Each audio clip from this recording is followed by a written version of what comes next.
ఇక్కడ ఒక సాతాను యొక్క పన్నాగం ఉంది. ఆ తర్వాత వచనంలో మనం చూస్తాం. చూడండి ఆ వచనం. నిశ్చయముగా నీవు రాజు వగుదువనియు ఇశ్రాయేలుల రాజ్యము నీకు స్థిరపరచబడుననియు నాకు తెలియను. ఎవరి మాట చెబుతుంది? సౌలు. నిశ్చయముగా నీవు ఇశ్రాయేలుల మీద రాజు అవుతావు, సింహాసనం స్థిరపరచబడుతుంది అని నాకు తెలుసు అంటున్నాడు. ఇండైరెక్ట్గా సౌలు ఏం చెబుతున్నాడో తెలుసా? నేనేం చేయలేను, నేను నిన్ను చంపలేను, నా వల్ల కాదని ఒప్పుకుంటున్నాడు. నువ్వు రాజు అవ్వకుండా నేను ఆపలేను, నేను చంపలేను ఒప్పుకుంటున్నాడు.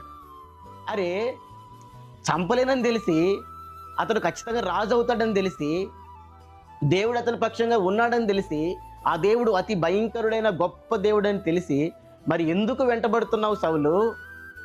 ఎందుకు సౌలు వెంటబడుతున్నాడు? ఎందుకు అంటే సౌలు అపవాది చేత నడిపించబడుతున్నాడు. అపవాది యొక్క తంత్రం ఏంటిదో తెలుసా? సౌలు అయితే దావీదుని ఏం చేయలేడు, అది జరగని పని. ఎందుకు? దావీదు దేవుని ఏర్పాటులో ఉన్నాడు, దావీదుకు దేవుని కాపుదల ఉంది, ఏమీ చేయలేడు. కానీ దావీదు సౌలును చంపగలడు. సౌలు దావీదును చంపలేడు, కానీ దావీదు సౌలును చంపగలడు. అదే గనక జరిగితే దుష్టుని యొక్క ప్లాన్ సక్సెస్. వాడి పన్నాగం అదే. దుష్టుడి యొక్క ప్లాన్ సక్సెస్. వాడు గెలిచినట్టే. దాని కొరకే దావీదుని వేధించాడు సౌలు ద్వారా.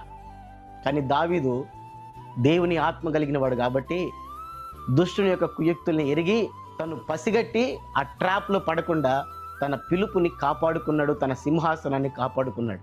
పైన అంటాడు ఏమని? దుష్టుల చేతనే దౌష్ట్యము పుట్టును కానీ నేను నిన్ను చంపను అంటాడు.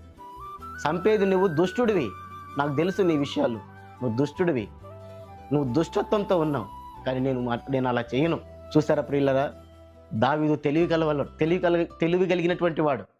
అనేక సార్లు అవకాశాలు వచ్చిన సౌలును చంపడానికి చంపకుండా వదిలేశాడు. కాబట్టే తన సింహాసనము స్థిరపరచబడింది. ఆయన గర్భములో నుంచే ప్రభువైన యేసుక్రీస్తు వారు వచ్చారు, ఆశీర్వదించబడ్డాడు దావీదు. ఈరోజు మన దౌర్భాగ్యం ఏంటిది అని అంటే, మన పిలుపును మనం కోల్పోతున్నాం, మన ఫలాన్ని మనం కోల్పోతున్నాం. ప్రభు మనకు అనుగ్రహించాలనుకుంటున్నటువంటి ఫలం అంతా కూడా మనమే కోల్పోతున్నాం, మనమే నాశనం చేసుకుంటున్నాం. తగింది కాదు. నువ్వు దూషణకు ప్రతి దూషణ చేస్తే, కీడుకు ప్రతి కీడు చేస్తే, వారు కొట్టారని చెప్పి మళ్ళీ నువ్వు కొడితే చూడండి మొత్తం పోయినట్టే, సమస్తం నాశనం, నీ ఫలం మొత్తం పోయినట్టే. అంతం వరకు సహించువాడే రక్షించబడునని ఎందుకు చెప్పాడు యేసు ప్రభు? సహించాలి నువ్వు, భరించాలి నువ్వు. అది ప్రభు అయిన యేసుక్రీస్తు వారు మనకు నేర్పించిన మాదిరి, అది మనకు చూపించిన మాదిరి. తిరగబడ్డం కాదు,